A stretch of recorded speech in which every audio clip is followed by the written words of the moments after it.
안녕하세요. 사람을 통해 세상을 배우자 옥센세입니다. 잭 스패로우, 가위손, 윌리 원카. 누구나 한 번쯤은 들어본 그 이름. 오늘은 우리들의 영원한 선장 조니 뎁에 대해서 알아보도록 하겠습니다. 1963년 6월 9일 미국 켄터키주 오원즈버러에서 태어났습니다. 토목기사였던 그의 아버지 존 크리스토퍼 뎁의 4자녀 중 막내로 태어난 조니 뎁은 어린 시절에 자주 이사를 갔다고 합니다. 그의 가족은 20번 이상의 이사를 해야 했고 결국 1970년 플로리다 미라마에 정착을 하게 됩니다. 조니 뎁의 부모님은 그가 15살 때 이혼을 했습니다. 어린 시절 꿈이 없던 조니 뎁은 12살이 되자 어머니로부터 기타를 선물 받게 됩니다. 기타에 재능이 있었던 그는 다양한 밴드에서 연주를 하기 시작합니다. 록 음악가가 되기 위해 미라마 고등학교를 중퇴하고 음반 계약을 추진하기 위해 로스앤젤레스로 출발을 하게 되죠. 조니 뎁은 이후 밴드 록시티 에인저스와 협업을 하게 됩니다. 데뷔 앨범 영맨스 블루스에 수록된 메리를 공동 작곡하며 작곡가로서의 재능을 보이게 됩니다.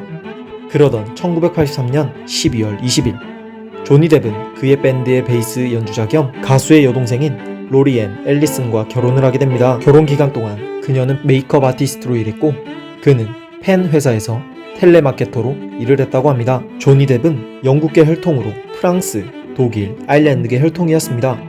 이것이 바로 그의 광대뼈가 서양인치고 많이 돌출된 이유였죠.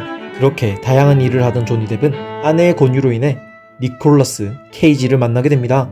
조니 뎁을 본 니콜라스 케이지는 그에게 연기로 커리어를 이어가려며 연기계로 입문을 시키게 됩니다. 그렇게 그는 첫 번째 영화 엘름 스트리트 위에 악몽으로 데뷔를 하게 되죠. 1987년 폭스 시리즈 21 점프 스트리트에서 장복 경찰로 출연을 합니다. 그렇게 1980년대 후반 인기 있는 10대들의 아이돌이 되며 팬층을 확보하게 되죠.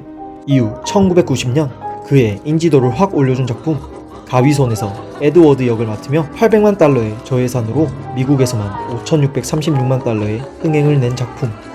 가위손의 감독 팀 버튼은 그의 연기를 보고 조니 뎁은 나의 페르소나이다 라고까지 말을 했다고 합니다. 즉 감독의 의도를 가장 잘 전달하는 배우로 인정을 받은 것이죠. 가위손 이후에도 조니 뎁은 팀 버튼 감독과 함께 찰리와 초콜릿 공장, 이상한 나라의 앨리스 등 다수 작품에 출연을 하게 됩니다. 그중 이상한 나라의 앨리스는 10억 달러 이상의 수익을 내게 되죠.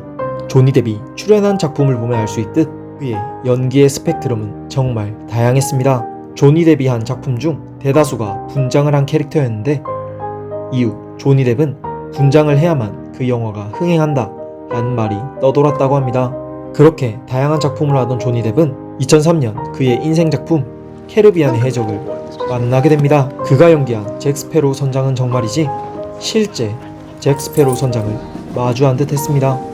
그렇게 이 영화는 반지의 제왕을 넘어 프랜차이즈 영화에 정점을 찍게 됩니다. 이 영화는 디즈니에서 가장 성공한 영화이자 동시에 유일하게 성공한 시리즈였다고 합니다. 할리우드 최고의 섹시한 남자로 뽑히게 된 조니 뎁. 그의 여자 문제는 정말 복잡했습니다. 로리앤 앨리슨과 만나 20살이라는 어린 나이에 결혼을 하게 된 조니 뎁은 2년 만인 1985년 이혼을 하게 됩니다. 그 후 드라마 21 점프 스트리트에서 만난 배우 셰릴린 펜과 3년간 교제를 하며 약혼도 했으나 파혼을 하게 되죠. 제니퍼 그레이와도 2개월이라는 짧은 연애 기간 동안 약혼과 파혼을 했다고 합니다. 하지만 조니 뎁은 위노나 라이더와 가장 열렬한 사랑을 했던 것으로 보였는데 1989년 라이더가 출연한 영화의 뉴욕 프리미어에서 처음으로 마주쳤으며 서로에게 첫눈에 반했습니다. 그녀를 만나기 시작한 지 5달 후 약혼을 하였으며 라이더가 영화 촬영 중 과로로 쓰러졌을 때는 조니 뎁이 라이더를 돌보기 위해 동거를 시작했다고 합니다. 조니 뎁은 그녀를 정말 사랑했습니다. 거의 나 자신보다 그녀를 더 사랑한다라는 말을 남기는 등 각별한 애정을 드러내며 공개 연애를 시작하게 됩니다. 4년간의 교제 후 1993년 결별을 했으나 그 뒤로도 가끔 함께 식사를 하거나 서로를 응원해주며 좋은 관계를 유지하고 있다고 합니다. 이후 여러 배우, 모델들과 수많은 연문을 남기며 케이트 모스를 만나기 시작합니다. 1994년부터 1997년까지 사귀면서 이때 역시 약혼과 파혼을 반복했습니다. 그렇게 파혼을 하고 1998년부터 그는 프랑스의 가수 겸 배우 바네사 파라디와 동거를 시작하게 되죠. 그렇게 동거 이후 딸 릴리 로즈 뎁과 아들 잭 뎁을 낳게 됩니다. 가정이 생겼음에도 불구하고 이후에도 프랑스 출신의 여배우 에바 그린, 그리고 그를 법정 공방으로 몰아세운 앰버 허드까지 그의 공개된 열애 소식만 이 정도였으니 정말 엄청났을 것 같습니다.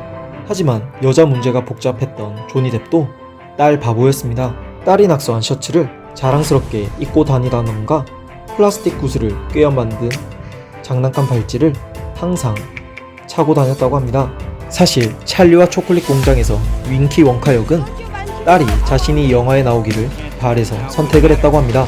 캐리비안의 해적 또한 아이들과의 공감대를 형성하기 위해 출연을 결정했다고 합니다. 조니 뎁은 아이가 생기기 이전 히피 기질이 있었는데 담배와 술, 마약을 즐겨했다고 합니다. 하지만 딸 릴리가 태어난 이후 그의 삶은 180도 뒤바뀌었습니다.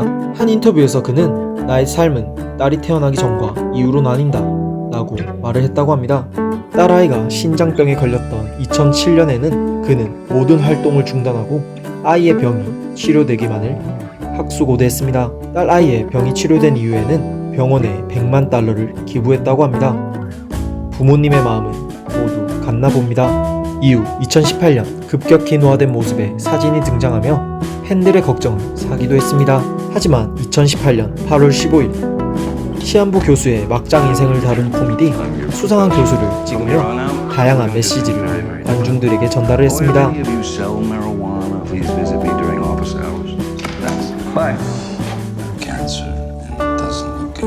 자신이 하고 있는 일을 사랑하고 그것에 진심을 다해 임한다면 멋진 삶을 살 수 있다는 메시지를 준 조니 뎁.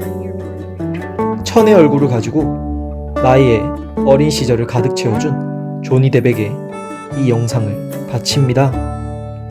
지금까지 노센세였습니다.